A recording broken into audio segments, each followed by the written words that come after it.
Assalamualaikum warahmatullahi wabarakatuh. Alhamdulillahi rabbil alamin. Wabihi nasta'in ala umuri dunya wad din. Ashhadu an la ilaha illallah wahdahu la syarika lah.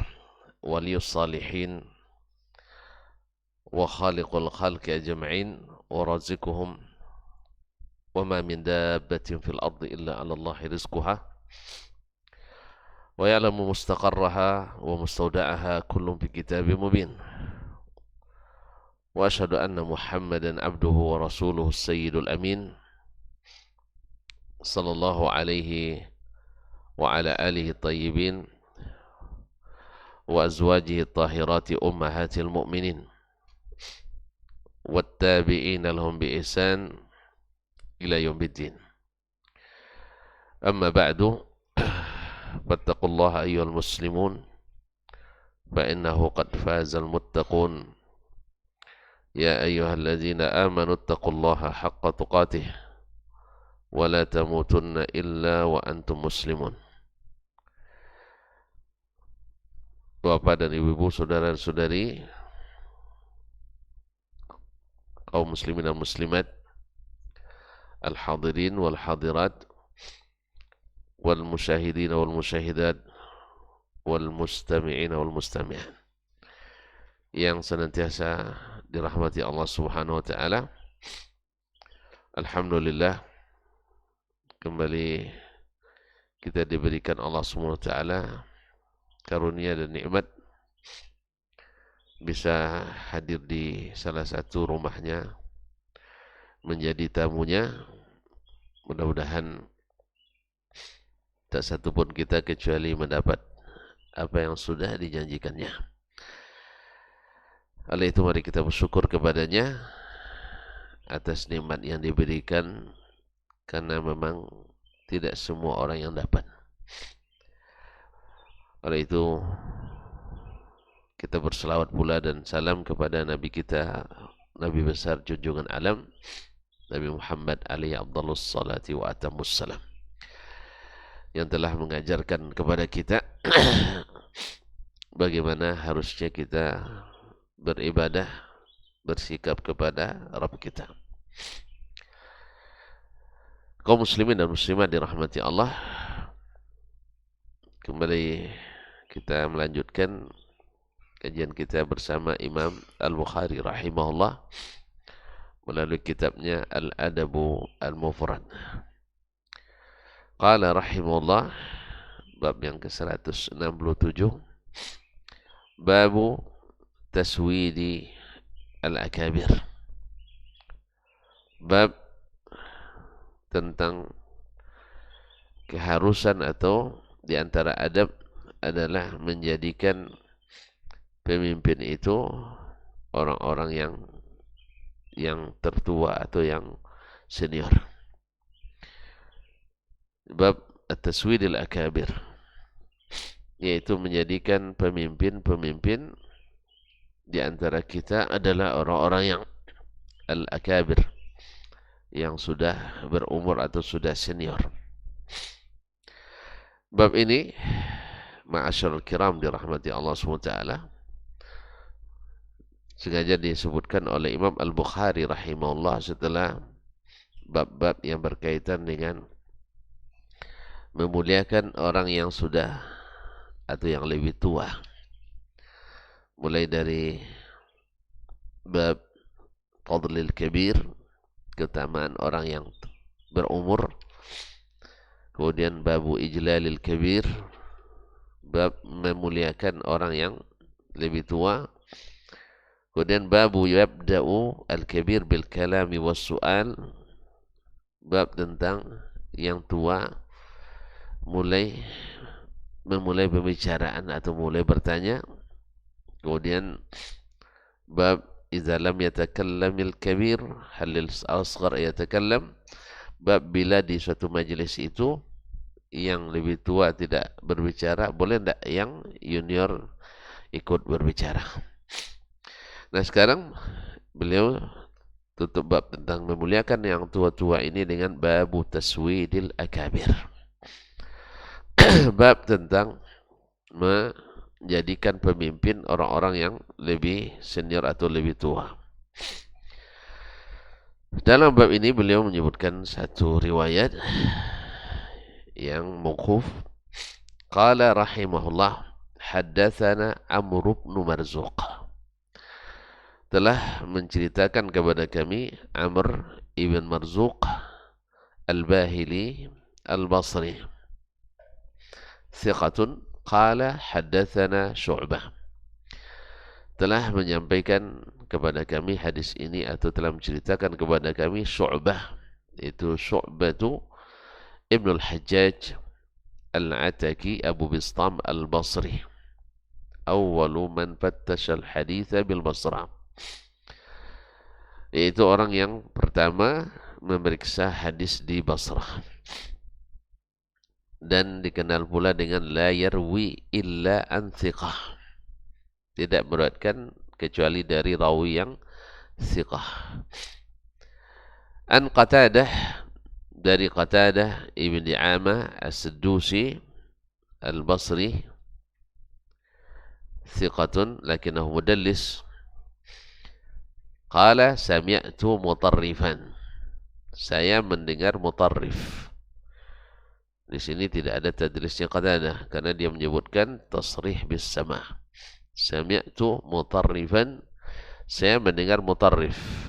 Itu Mutarrif ibn Abdullah ibn Syakhir Al-Basri, salah seorang tabi'in yang dikenal dengan istiqamahnya yang luar biasa di atas sunnah Nabi sallallahu alaihi wasallam dan tidak pernah terlibat dalam fitnah yang terjadi baik di kalangan sahabat maupun di kalangan tabi'in. Beliau sebagai contoh seorang ulama yang tidak terlibat fitnah yang terjadi di kalangan umat, khususnya di kalangan penguasa. Alhamdulillah, seperti yang diwasiatkan oleh Rasulullah sallallahu alaihi wasallam. Mutarrif ibn Abdullah ibn Syakhir terkenal juga dengan kezuhudannya, thiqatun abid. An Hakim ibn Qais ibn Asim, dari Hakim ibn Qais ibn Asim ibn Ahmad ibn Minqar al-Minqari al-Basri at-Tamimi, saduqun hasanul hadis. Anna abahu, bahwa bapaknya yaitu Qais ibn Asim ibn Ahmad ibn Minqar al-Minqari al-Basri, berwasiat inda mautihi banihi, berwasiat ketika akan meninggal kepada anak-anaknya. Faqala ittaqullaha wasawwidu akbarakum. Itu Qais ibn Asim At-Tamimi mewasiatkan kepada anak-anaknya di saat akan meninggal, ittaqullah, bertakwalah kepada Allah. Masya Allah. Wasiatnya menjelang meninggal adalah al-wasiyatu bittaqwa wa huwa wasiyatul awwalina wal akhirin. Wasiatnya orang-orang terdahulu dan yang belakangan, dan sebaik-baik wasiat adalah at-taqwa. Ittaqullaha wasawwidu akbarakum, bertakwalah kalian kepada Allah, yaitu dengan melaksanakan seluruh perintahnya, tentu saja yang disanggupi, dan meninggalkan seluruh larangannya. Wasawwidu akbarakum, dan jadikan yang memimpin kalian orang yang paling senior, yang paling tua. Dia akan sebutkan alasannya. Fa innal qauma idza sawwadu akbarahum khalafu abahum. Apabila sesungguhnya suatu kaum itu apabila menjadikan pemimpinnya yang paling besar, yang paling senior, yang paling tua, mereka akan khalafu abahum, mereka akan mengikuti apa yang sudah diterapkan oleh bapak mereka. Mereka sebagai pengganti bapak mereka. Artinya apa? Biasanya kalau kita orang tua sudah tidak ada, yang akan menjadi pemimpin keluarga itu adalah anak yang paling tua. Apa sebab? Karena sudah tabiat manusia, bahkan makhluk hidup ini akan menghormati yang lebih tua daripada yang lebih muda.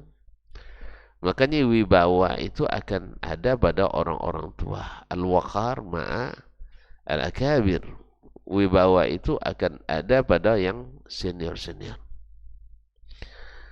Makanya kaum muslimin dan muslimat dirahmati Allah SWT, ketika para pemimpin itu dari kalangan-kalangan yang senior lebih dihormati daripada yang junior atau yang masih muda. Makanya semboyan saatnya yang muda menjadi pemimpin ini sebenarnya tidak sesuai dengan tabiat manusia. Sebab fitrahnya kita menjadikan yang senior jadi pemimpin. Dari dulu lagi. Kepala-kepala suku dulu namanya Ninik Mama kan. Ninik itu kan sudah tua. Datuk. Kan disebut datuk ya kan. Pemimpin itu disebut datuk. Datuk itu yang ada datuk muda ya. Ada gelarnya datuk muda nang kayu. Ada memang. Tapi sebenarnya yang tua-tua itu lebih punya karisma, lebih dihormati, lebih berwibawa. Kalau tuan-tuan pelajari sejarah-sejarah, rusaknya sebuah kerajaan dinasti pada umumnya adalah di saat yang jadi pemimpinnya yang masih sangat-sangat muda pada umumnya. Kecuali yang memang ditempa dari kecilnya, yang memang sudah disiapkan dari kecilnya dengan bekal ilmu dan kemampuan, itu lain. Ya, karena ada yang Masya Allah dari kecil seperti Usama ibn Zaid, yang memang sejak awal dibawa gemblengan Rasulullah Sallallahu Alaihi Wasallam. Nah, sehingga dia dijadikan panglima untuk menghadapi kaum Romawi sebelum Nabi meninggal. Tapi dalam perjalanan datang berita Nabi meninggal dan kembali ke Madinah. Nah, itu pun sebenarnya sebagian sahabat setelah Nabi meninggal, kalau Nabi meninggal kan tidak mungkin mereka mendebat Nabi masih hidup, tidak mungkin mereka melawan perintah Nabi Sallallahu Alaihi Wasallam. Tapi setelah Nabi meninggal, dan menurut mereka sekarang mereka bisa berijtihad, maka ada yang menyebutkan alasan untuk supaya Usamah diganti, alasannya umurnya masih muda. Nah, umurnya masih muda. Sehingga kan senior-senior banyak di situ, ada Abu Bakar, ada Umar, ada Utsman, ada Ali, ada dan seterusnya. Orang-orang hebat semua.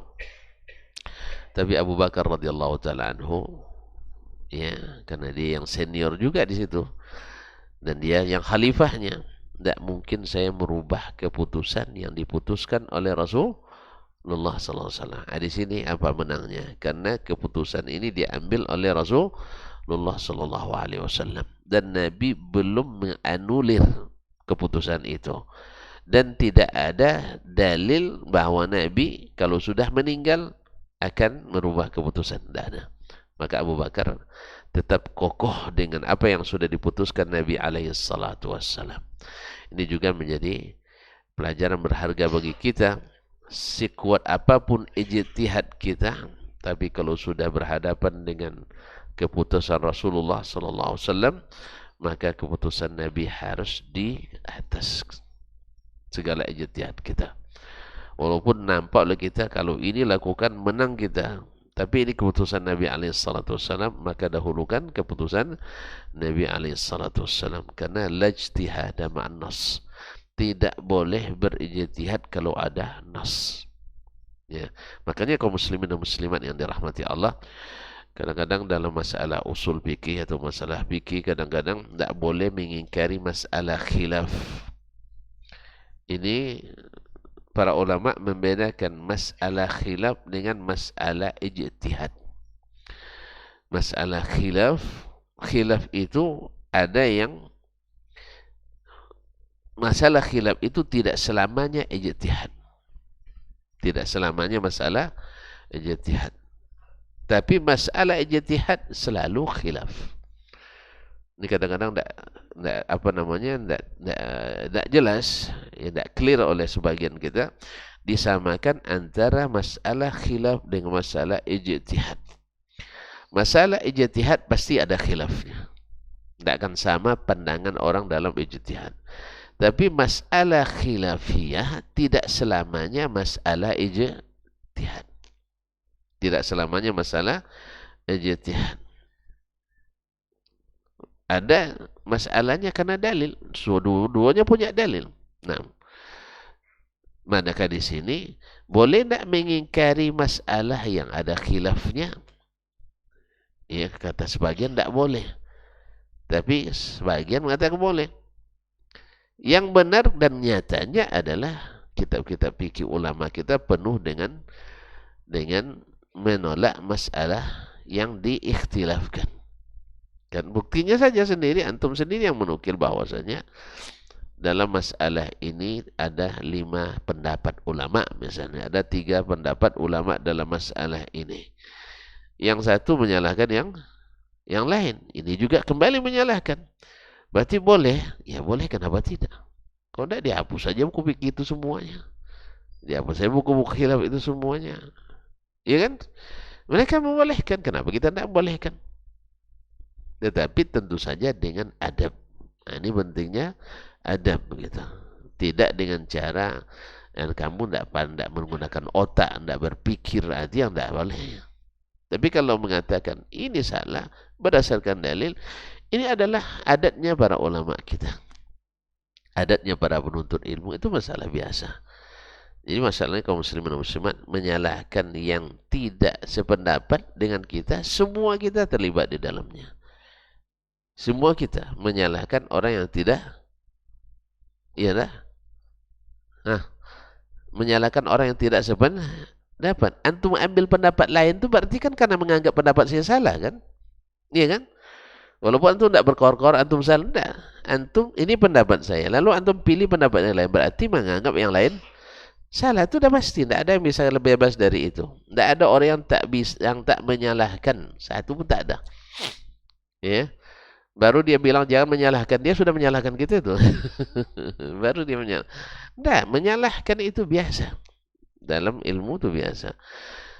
Jadi masalah khilafiyah boleh diingkari. Kalau apalagi tidak berdalil. Dalilnya lemah. Misalnya masalah. Apa misalnya dikhilafkan oleh ulama? Apa misalnya? Kadang-kadang ada masalah yang tidak ada khilaf. Asalnya dibuat khilafiyah. Asalnya ada khilaf sama sekali. Tiba-tiba di zaman kita jadi khilafiyah aja. Jelas ya? Tidak ada khilaf sebelumnya di antara ulama, kita hanya buat khilafnya. Maka mengingkari itu boleh. Ma'asyal kiram dirahmati Allah SWT. Kembali ke masalah kita bahwa menjadikan pemimpin itu yang lebih tua, yang lebih berumur dari kita, itu adalah tabiat, fitrah pada asalnya. Tapi ketika itu sudah keputusan Allah dan Rasul, maka tidak boleh ditentang. Dan ini ada contohnya dalam Al-Quran ketika orang Bani Israel meminta dijadikan raja atau diangkat raja untuk mereka. Lalu Rasul mereka mengatakan innallaha qad ja'ala lakum Taluta malika. Sesungguhnya Allah telah menjadikan Talut sebagai raja kalian. Mereka bilang, kenapa tidak orang yang kaya di antara mereka? Tanpa orang miskin dan juga masih muda. Maka Allah SWT jawab, dia Allah yang memilihkan itu untuk kalian. Ma'asyarul kiram dirahmati Allah SWT. Taib, lianna fa innal qauma idza sawwadu akbarahum khalafu abahum. Apabila mereka mengangkat yang lebih tua dari mereka sebagai pemimpin, maka mereka sama dengan mewarisi apa yang telah ditetapkan orang tuanya, ayah mereka. Wa idza sawwadu asgharahum azra bihim dzalika fi akfaihim. Apabila mereka menjadikan pemimpinnya yang paling yang muda-muda, maka mereka akan dihinakan di kalangan yang sejawat dengannya. Makanya orang-orang yang pemimpin-pemimpin yang masih mentah, yang masih muda, yang kecil-kecil, pada umumnya tidak punya wibawa. Pada umumnya tidak punya wibawa nih. Di masa-masa khalifah dulu ada yang juga yang masih kecil, menyebabkan akhirnya diatur oleh menterinya. Diatur oleh menterinya. Di zaman Khalifah Bani Abbasiyah dulu, karena dipaksakan juga mesti dari keluarga, sehingga tidak ada lagi yang senior, tinggal yang anak di bawah umur. Akhirnya diangkat jadi khalifah. Yang anak di bawah umur jadi khalifah. Siapa yang ngaturnya? Hah? Awaknya yang sudah besar diatur juga sama orang yang lebih tua dari kita, apalagi yang masih kanak-kanak. Nah, di dalam keluarga, bila yang memimpin itu yang paling kecil, dia akan dihinakan, tidak terhormati, tidak punya wibawa. Kemudian wasiat orang tuanya, wa alaikum bil mali wastinaihi. Kalian juga mesti punya harta dan punya karya atau punya usaha untuk mendapatkan harta itu. Wastinaihi, dan membuat harta, maksudnya harus punya keahlian untuk menghasilkan harta. Fa innaha manbahatun lil karim wa yustaghna bihi anil laim. Karena harta itu manbahatun lil karim, menjadi penarik perhatian bagi orang yang mulia. Menarik perhatian artinya dihormati. Orang kadang-kadang tidak punya nasab, tapi hartalah nasabnya. Ya kan ada sebagian orang mulia dengan nasabnya. Misalnya ini nasabnya keturunan Nabi misalnya kan, atau keturunan Sultan Siak. Antum Sultan Siak enggak? Cuma Sultan Siak terakhir kan tidak punya keturunan langsung. Nah, dia tidak punya keturunan langsung. Keturunan raja-raja, sultan gitu ya. Atau keturunan ulama. Datuk-datuk ulama dulu. Nah, misalnya. Atau ya namanya bangsawan gitu ya. Darah biru, darah coklat. Apalagi darah apa? Darah biru terus darah muda. Masya Allah. Ini ada lagunya itu. Darah muda. Masya Allah. Iya, ada darah biru, darah apa lagi? Kan ada istilah-istilah itu kan. Nah, terah biru dan sebagainya. Tapi ada orang yang tak punya nasab tinggi, tak punya jabatan, tapi dia punya. Nah kira-kira zaman ini yang paling banyak ngatur apa enggak? Ini. Orang yang berduit bisa ngatur siapapun. Betul kan? Iya. Orang berduit bisa ngatur siapapun. Raja pun diaturnya. Makanya masyarul kiram dirahmati Allah SWT. Jadi harta mengatur. Bisa mengangkat dan menurunkan raja dan sultan serta para pemimpin dengan harta. Makanya kumpulkan katanya harta. Artinya cari harta. Ada orang yang nasabnya dengan ilmu. Ya, orang mungkin dia dari sisi nasab tidak punya bukan nasab tinggi, tetapi punya ilmu. Ini juga akan dihormati. Nah, orang tuanya sekarang nasihati, alaikum bil mal. Hendaklah kalian punya harta.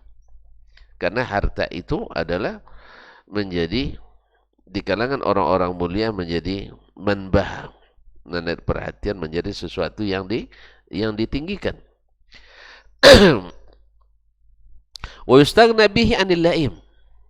Dan dengan harta kita tidak perlu merendahkan diri kepada orang-orang yang tidak memulia atau orang yang tidak mulia. Karena ada orang yang dengan hartanya pemurah dan mulia, ya kan? Ada orang yang dengan hartanya jadi durjana. Nah, kita ketika punya harta, kalau di depan orang-orang pemurah kita tidak hina, tapi ketika di depan orang-orang yang hina, yang durjana, minta itu membuat kita direndahkan, iya kan? Paham enggak? Kalau orang punya harta, di depan orang berharta yang mulia-mulia, dia juga semakin mulia. Dan di tengah-tengah orang yang kaya tapi tak punya akhlak, tak punya adab, tak punya ini, tak berakhlak mulia, dia juga tidak memerlukan orang itu. Tak perlu menghinakan diri di depan orang-orang tersebut. Paham ya? Alhamdulillah. Tidak paham, tambah lagi. Nah, jadi harta itu pertama menjadi manbahatun, menjadi sesuatu yang menjadi perhatian dan membuat kita tidak perlu meminta kepada atau memerlukan orang-orang yang al-laim, orang yang hina akhlaknya. Karena manusia itu ada yang Masya Allah dengan hartanya tambah jadi mulia akhlaknya. Dia tambah jadi mulia, semakin dia diberikan Allah, semakin bersyukur, semakin pemurah, semakin tawadhu. Ada orang diberi harta, semakin jauh, semakin tinggi, semakin ingkar, semakin zalim. Nah, di tengah-tengah orang yang mulia, kita juga akan ikut terangkat. Akan ikut terangkat. Bagaimanapun, orang, tadi saya katakan, orang dimuliakan oleh manusia dengan hartanya, dimuliakan oleh nasabnya, dimuliakan oleh karyanya, dimuliakan oleh jabatannya, dimuliakan oleh ilmunya, dan seterusnya. Nah, kita sudah punya salah satunya harta. Di kalangan orang berilmu kita diangkat juga. Di kalangan orang pejabat diangkat juga. Di kalangan masyarakat apalagi. Apalagi kalau kita dengan harta itu, Masya Allah. Ya, orang merasa seolah-olah bapak ini milik bersama. Ini kan ada orang di lingkungannya milik bersama, sehingga hartanya itu tidak perlu dijaga sebab masyarakat yang jaga. Tapi ada orang Masya Allah tidak kenal sama sekali dengan lingkungannya, tidak kenal sama sekali, bahkan mungkin tetangganya ada juga meniatkan untuk mencuri di rumahnya. Apa pesan? Tidak pernah terasa bahwa dia orang yang berada, tidak pernah terasa bahwa dia orang yang berpunya jabatan, tidak pernah terasa. Dia hanya dengan dirinya sendiri. Punya ilmu itu kadang juga orang tak tahu, apa ini orang berilmu, tidak. Karena lebih parah pula daripada orang yang tidak berilmu. Nasallallahu salamatu wal afiyah. Nah, di kalangan orang-orang yang tidak baik, orang-orang yang berharta pun tidak perlu merendah-rendah kepada mereka. Di tengah-tengah orang yang tidak baik, yang lain, tak perlu kita merendahkan diri kepadanya. Karena kalau kita tidak punya harta, kita mau tidak mau harus membutuhkannya. Sekarang tidak, kita tidak butuh. Nah, kemudian wa iyyakum wa mas'alatan nas. Jangan kalian mengemis pada manusia. Jangan minta-minta kepada manusia. Fa innaha min akhiri kasbir rajul. Ini meminta-minta ini adalah solusi terakhir. Makanya kalau bisa kita jangan pernah buat proposalnya, itu aja kalau bisa. Nah, ini kadang ada kalau kita belajar, kalau mahasiswa itu memang mahasiswa proposal itu. Apa aja proposal. Daftar proposal. Ujian proposal. Praktek proposal. Semua proposal. Apa lama baru selesai 14 semester karena proposal. Ya, karena keasikan dengan proposal. Kalau bisa kita berdiri sendiri, mandiri. Tidak mengandalkan minta-minta kepada orang lain kalau bisa. Nah, khususnya untuk kita sendiri. Khususnya untuk kita sendiri. Apa sebab ini? Min akhiri kasbir rajul. Ini adalah solusi terakhir. Kalau tidak, artinya tidak boleh, tidak ada lagi peluang kecuali dengan itu. Maka kita baru dibolehkan untuk meminta. Wa iza muttu fala tanuhu. Bila saya nanti meninggal, kalian jangan meratapi.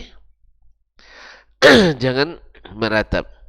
Sebab meratap itu tidak berguna, bahkan menyusahkan orang yang diratapi. Innal mayyita la yu'azzabu bibukai ahlihi alaihi. Sesungguhnya ayat itu akan diazab karena tatapan orang yang hidup karenanya. Jadi yang meratap sebenarnya tidak sayang pada orang yang meninggal itu. Maka jangan kalian meratap ketika saya meninggal. Fa innahu lam yunah ala Rasulillah sallallahu alaihi wasallam. Sebab Rasulullah sallallahu alaihi wasallam wa huwa ahabbul khalq ila al-khalq. Sebab Rasulullah SAW dan dia yang paling dicintai oleh manusia, tidak diratapi ketika meninggal. Tidak ada yang meratap ketika beliau meninggal. Karena sebab itu untuk apa saya diratapi? Karena meratap itu kebiasaan jahiliyah. Dulu kalau di masa jahiliyah itu semakin ramai yang meratap, semakin hebat yang meninggal. Nah, itulah itu bahasanya. Kalau sekarang semakin besar kendurinya, semakin hebat yang meninggal. Makanya para ulama menyebut berkumpul-kumpul ramai-ramai di rumah orang meninggal 3 hari pertama itu minan niyahah, termasuk bentuk lain daripada meratap. Maksudnya, seperti yang dikatakan oleh Al-Bara' ibn Azib, sahabat Nabi SAW. Oleh sebab itu, maka hindarilah berkumpul-kumpul di rumah orang meninggal, apalagi makan-makan. Orang meninggal, harusnya kita yang ngantarkan makanan, ini kita pula yang numpang makan. Ya, numpang makan. Masya Allah, makanan dah banyak habis, tapi Yasin tak pernah hafal juga. Baca Quran juga tak lancar. Allah musta'an. Oleh sebab itu, mereka menyebut ini minan niyah. Minan niyah. Cukup lagi kita bahwa ini tidak dikenal di generasi sahabat. Tidak dikenal di generasi sahabat. Walaupun ada yang nak mencoba dengan riwayat-riwayat yang terputus-putus, riwayat-riwayat yang terserondok-serondok, yang tak masyhur dan tak bersanad kadang untuk melegalkannya. Untuk melegalkannya. Ya, diriwayatkan dari Umar, diriwayatkan daripada Ubaid al-Ansari, diriwayatkan daripada Taus, yang semua sanadnya bermasalah. Ya, kemudian tidak masyhur di kalangan sahabat. Kalau dia memang dilaksana kalangan sahabat, pasti masyhur. Kebanyakan banyak meninggal. Seperti masyhurnya di zaman kita. Sekarang kan duri arwah itu kan masyhur di kita kan. Iya dah. Manapun pergi di negeri kita ini pasti ada istilahnya kenduri. Beda-beda tempat aja. Kadang ada namanya kenduri arwah, ada namanya badua-dua. Iya ya, badua-dua kalau kita kan badua-dua.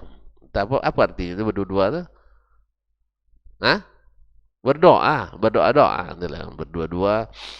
Dan kalau apa namanya di apa ada lagi namanya yang lain-lain ya. Ya, hah? Menuju hari dan sebagainya. Ini tidak dikenal di kalangan sahabat, tidak dikenal di kalangan tabi'in. Tiba-tiba ada riwayat yang terputus dari Taus, itu yang jadi alasan. Ya, riwayat dari Taus itu terputus. Sufyan Ats-Tsauri tidak bertemu dengan Taus bin Kaisan. Dan riwayat itu dari jalan Sufyan Ats-Tsauri. Nah, jelasnya tidak dikenal. Ini makanya subhanallah kita Ahlus Sunnah itu cari yang jelas-jelas sunnahnya. Jangan yang kabur-kabur dan lemah. Karena ciri khas Ahlus Sunnah itu mencari yang sabit, mencari yang sahih, yang diamalkan secara nyata, bukan mengikut fakta dan yang ada nyata depan mata. Ya, bukan menguatkan yang ada, tidak, tapi mencari yang kuat baru diadakan, bahkan bukan menguatkan yang sudah diadakan. Ya kan kasihan itu. Orang dapat musibah kita, yang namanya sudah ngumpul rame-rame di situ, sambil makan-makan, kira-kira ada sedihnya lagi? Orang ketawa ketiwi dalam tuh, bercanda kadang, sambil merokok, full asap pula. Full asap. Nah, iya masih, kan banyak itu mengeluarkan dana. Nasallallahu salamatul afiyah. Kaum muslimin dan muslimat dirahmati Allah. Karena Rasulullah SAW tidak ada yang meratapinya. Kalau di masa jahiliyah dulu orang meratap. Semakin ramai semakin hebat. Bahkan diupahkan. Diupahkan ibu-ibu yang mau merobek-robek apa namanya? Pokoknya merobek pakaian, menepuk-nepuk dada dan sebagainya. Orang meratap lah namanya. Nah, itu semakin apa semakin mahal bayarnya. Iya. Dulu ada di apa di Pekanbaru ini juga. Dulu terkenalnya bukan di kalangan umat Islam pula, di kalangan umat yang lain. Bila ada yang meninggal tuh ada angponya bagi yang menangis. Bagi yang menangis. Tengok mata, menangis kasih. Iya. Ini bagus juga ini sedekah ya. Jadi kalau ada yang meninggal datang aja dapat amplop gitu. Allah musta'an. Orang dapat musibah, kita dapat hibah. Allah musta'an. Kaum muslimin dan muslimat dirahmati Allah. Wa idza muttu fatfinuni bi ardin. Bila aku meninggal nanti, kuburkan aku di tempat la yash'uru bidafni Bakr bin Wa'il, yang tidak diketahui tempatku oleh anak-anak kabilah Bakar ibn Wa'il. Apa sebab? Fa inni kuntu ughafiluhum fil jahiliyah. Sebab saya dulu di masa jahiliyah suka menyerang mereka di saat mereka lalai. Ughafiluhum artinya suka menyerang diam-diam. Artinya diserang habis itu lari. Artinya diambil harta mereka atau diambil, pokoknya di masa jahiliyah dulu. Masa jahiliyah kan bukan di masa Islam. Mereka kan gampang saja berperang. Kuntu ughafiluhum yani ubaghituhum, memerangi mereka, menyerang mereka dengan diam-diam. Mungkin dendam itu belum sembuh bagi mereka. Ya. Mereka belum selesai. Kalau saya sebenarnya kan Anda sudah masuk Islam dan selesai. Tapi mereka belum tentu. Oleh sebab itu kuburkan saya di tempat yang tidak diketahui oleh kabilah Bakar ibn Wa'il. Apa sebab? Saya di masa jahiliyah dulu memang jahiliyah. Di masa jahiliyah dulu memang jahiliyah, takut nanti kuburannya dibongkar oleh mereka. Ya kalau orang jahiliyah apa saja dibuatnya. Oleh sebab itu kuburkan saya di tempat yang tidak diketahui, tidak dirasakan atau tidak disadari oleh kabilah Bakar ibn Wa'il. Kaum muslimin dan muslimat rahmati Allah Subhanahu wa taala, atau asar ini diriwayatkan juga oleh Imam Al-Bukhari dalam At-Tarikh Al-Kabir, Imam Ahmad dalam Al-Musnad, At-Tayalisi dalam Al-Musnadnya, dan At-Tabarani dalam Al-Mu'jam Al-Kabir, Ibnu Abi Asim dalam Al-Ahad wal-Mathani, dan sanadnya dihasankan oleh Syekh Al-Albani rahmatullahi ta'ala. Ma'asyarul kiram dirahmati Allah SWT. Syahid daripada riwayat ini terhadap bab, yaitu ketika beliau mengatakan wasawwidu akbarakum, jadikan pemimpin kalian yang paling tua di antara kalian adik-beradik nanti. Kemudian ada apa namanya laftah yang patut juga diketahui di sini. Ada seorang hakim, seorang ahli hikmah ditanya, man ahabbu ilaika akhuka am sadiquka. Ya, kalau kita kan kalau sudah jadi pemimpin keluarga, saudara tertua, kadang-kadang kan ada semacam tidak bisa duduk lama-lama, tidak bisa berbicara bebas, kan tidak ada ya? Ada tidak? Datang anga acu turun itu. Datang acu anga pay. Ada tidak? Tidak paham antumnya. Datang kakak tertua, yang lain-lain bubar gitu. Ada? Hah? Ada nggak seperti ini? Rumah antum enggak lah. Karena antum tertua. Nah, Masih ada sebagian. Jadi ada seorang hakim ditanya, seorang ahli hikmah ditanya, ayyuhuma ahabbu ilaika akhuka am sadiquka? Siapa yang lebih engkau cintai, saudaramu atau temanmu? Dijawabnya, akhi idza kana sadiqi. Yang paling saya senangi saudaraku bila bisa jadi teman. Apa bedanya teman dengan saudara? Itu tidak pernah berteman. Istri tidak punya. Teman itu, teman hidup. Gimana antum dengan istri? Yang boleh ceritakan aja. Teman, kita bisa berrahasia. Bebas berbicara. Bila tersalah, dia bisa menahan. Ya kan? Ya. Dan kalau ditegur, kita bisa memaklumi. Itu teman. Kalau belum bisa seperti ini, belum teman namanya, berkenalan itu. Antum tidak punya temannya. Sudah kan? Dan nikah kan? Belum. Teman tidak ada. Yang bisa kita berrahasia dengannya. Aman kita menyebutkan rahasia kita. Ada nggak? Bahaya betul nih sekarang nih. Hah? Macam saya berteman dengan Ustaz Hidayat misalnya. Ada nggak tuh yang seperti itu? Artinya saya menyebutkan rahasia saya ke beliau, aman tak akan sampai ke orang. Dia menyebutkan rahasia dia ke saya, aman saya tak sampai ke orang lain. Punya enggak? Ketika dia salah, saya langsung tegur. Ketika saya salah, dia langsung tegur. Saya tidak marah. Ada nggak antum seperti itu? Payah jawab aja payah. Masih mikir-mikir jawab. Berarti nggak ada itu. Kalau masih mikir-mikir, berarti nggak ada. Ini namanya pertemanan, persahabatan. Ya, kadang-kadang dengan saudara tidak bisa seperti itu. Ya kan? Salah dikit, pam gitu ya. Ya. Akhirnya yang baik kecil-kecil tinggal mencibir dari belakang beraninya. Depan enggak. Nah, yang seperti ini tidak bisa jadi teman, itu maksudnya. Tapi adalah saudara yang bisa jadi teman. Kalau yang seperti tadi makan bersama pun tidak enak tuh. Kalau abang yang seperti ini, sedikit salah aja megang sendok. Kan katakan, megang sendok makannya salah. Dibelalakin kan. Gitu aja kamu tidak pandai katanya gitu ya. Ini tidak bisa. Maka dijawabnya, akhi idza kana sadiqi. Yang paling saya suka itu saudaraku, tapi dengan syarat bisa jadi teman. Kalau enggak, tentu teman lebih dahulu kan. Makanya tidak jarang di antara kita adik-adik lebih dekat dengan teman daripada dengan saudara. Apa sebab? Teman ini bisa senasib sepenanggungan. Kalau makan, dia ada duit kita. Duit kita, duit dia. Dengan saudara kadang tidak bisa. Ditaangnya. Oleh makanan, pinjam bisa nyucu. Kalau tidak bisa. Kadang dengan teman, kadang tidak kan. Ayo makan. Kalau dengan saudara, harus pinjam. Jelas ya?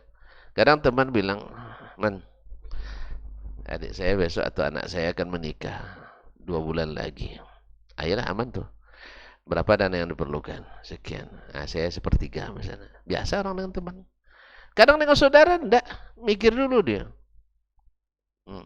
Malah minta ke uwonya. Dia minta sama kakak yang lebih tua gitu kan. Belum minta sama dia dulu. Nanti sisa saya bayar. Itu udah bagus tuh. Nah. Tapi kalau teman enggak, langsung keluar. Dia enggak mikir.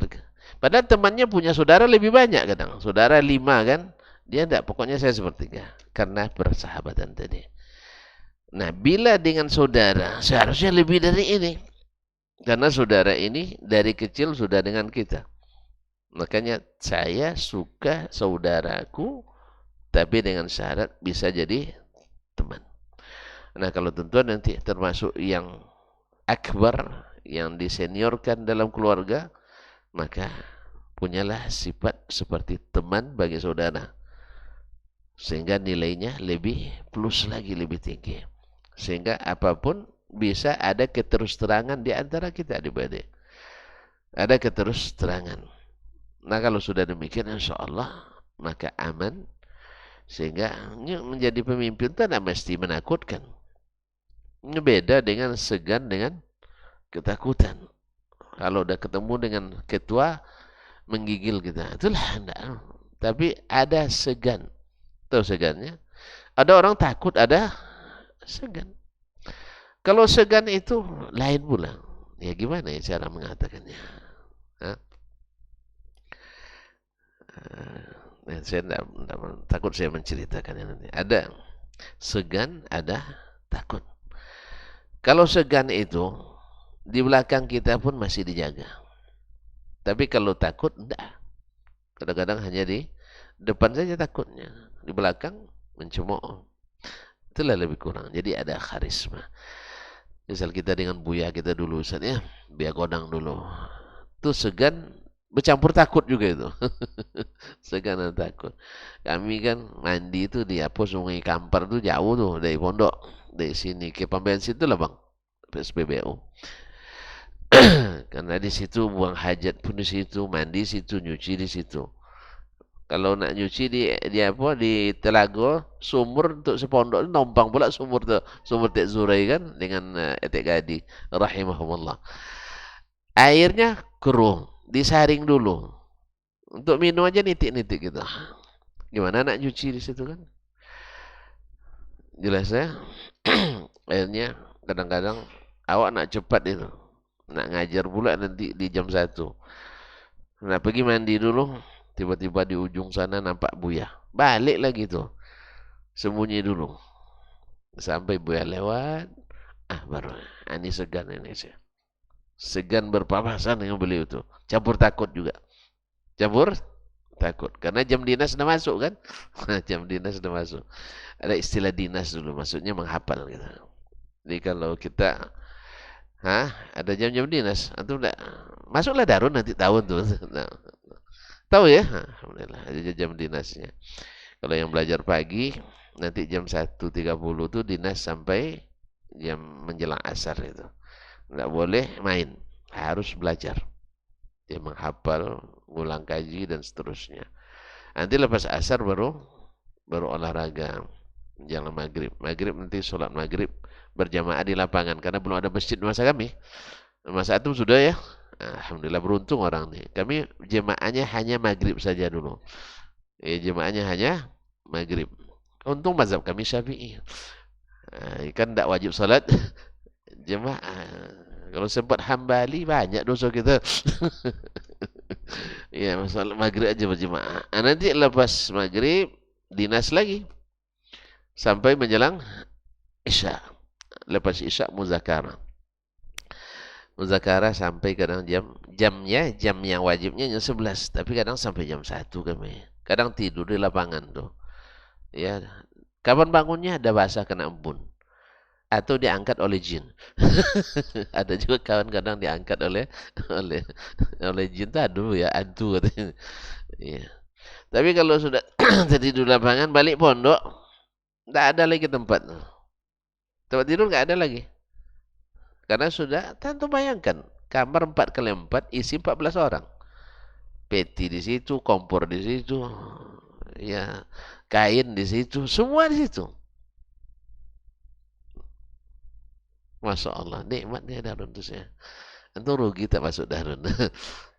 Makan enak sampai sekarang tuh anak Darun makan masih enak. Baiklah kaum muslimin dan muslimat dirahmati Allah SWT. Jadi bisa jadi teman. Itu saudara yang dirindukan. Oleh sebab itu kalau kita jadi senior itu jangan ditakuti tapi disegani, punya karisma. Jadi teman yang bisa terbuka dengan kita. Wallahu taala alam. Baik, barangkali sampai sini kita tutup. Subhanakallah bihamdik asyhadu an la ilaha illa anta astaghfiruka wa atubu ilaik. Wassalamualaikum warahmatullahi wabarakatuh.